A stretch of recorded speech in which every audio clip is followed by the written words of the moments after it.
Assalamualaikum warahmatullahi wabarakatuh. Saya Lintang Fardana Gisanustantia dengan NIM 2141104040002.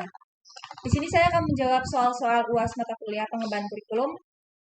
Yang pertama yaitu soal pertama, jelaskan perbedaan antara kurikulum 2013 dan kurikulum Merdeka ditinjau dari model kurikulum, model organisasi kurikulum, dan peran guru dalam pengembangannya.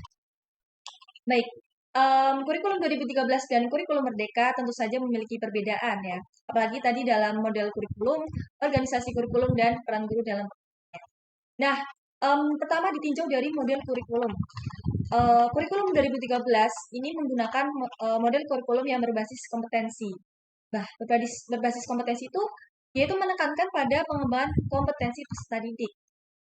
Sedangkan perbedaannya dengan kurikulum Merdeka ini menggunakan model kurikulum yang berbasis pembelajaran, di mana dia menekankan pada pembelajaran yang berpusat pada peserta didik.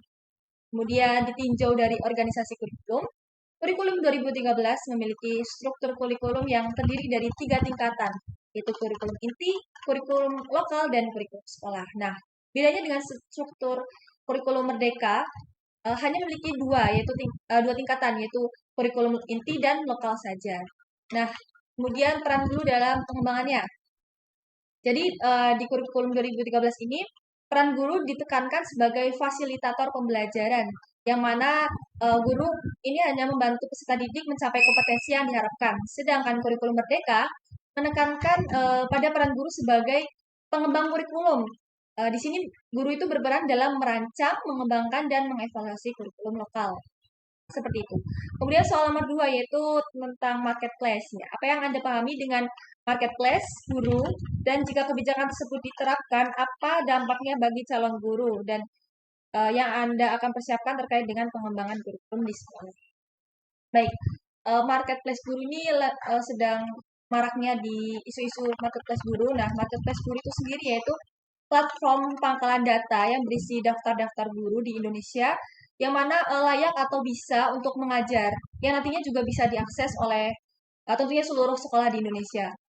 Nah, marketplace guru ini tentu saja menimbulkan pro dan kontra di kalangan para tenaga pendidik. Kemudian dari pro dan kontra itu maka terdapat pula dampak positif dan negatif yang mungkin timbul dari penerapan marketplace guru. Yang pertama itu ada dampak positif.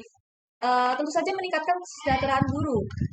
Kemudian marketplace guru ini juga memudahkan sekolah dalam mencari guru pengganti secara dadakan karena terdapat daftar-daftar data guru di situ. Kemudian memudahkan sekolah dalam mencari guru yang sesuai dengan kebutuhan tentunya ya. Kemudian terdapat pula dampak negatifnya yaitu mengabaikan transformasi tata kelola guru. Kemudian menimbulkan persaingan tidak sehat antara para guru, kemudian mengurangi kualitas pendidikan, serta tidak mampu menangani masalah mendasar terkait ketidakmerataan penyebaran tenaga pendidik dan ketimpangan. Nah, terkait pro dan kontra tersebut, jika kebijakan marketplace guru diterapkan, maka calon guru harus tentu saja mempersiapkan diri dengan meningkatkan kualitas diri agar dapat bersaing dengan guru lainnya.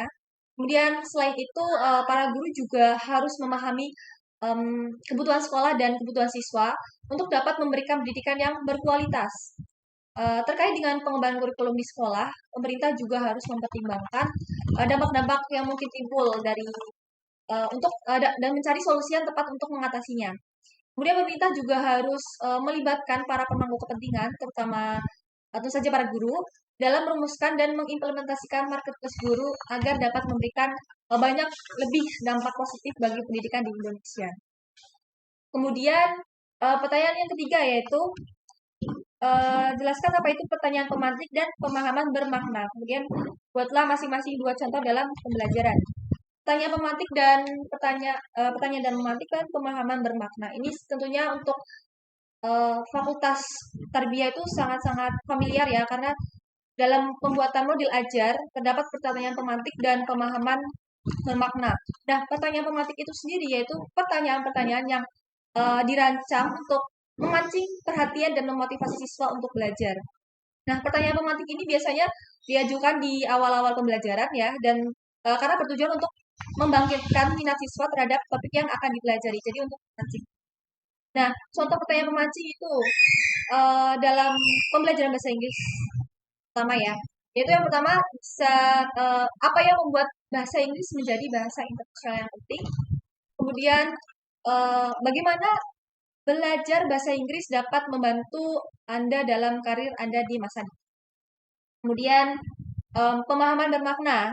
Pemahaman bermakna adalah proses memahami informasi dengan cara yang lebih dalam dan berarti.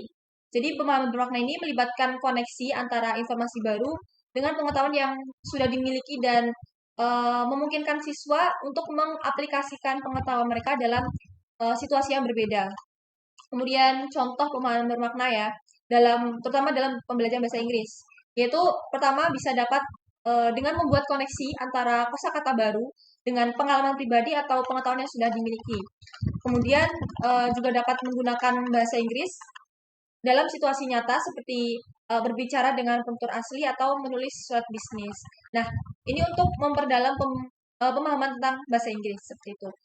Eh, Sekian jawaban soal-soal UAS mata kuliah pengembangan kurikulum dari saya. Kurang lebihnya mohon maaf. Terima kasih. Wassalamualaikum warahmatullahi wabarakatuh.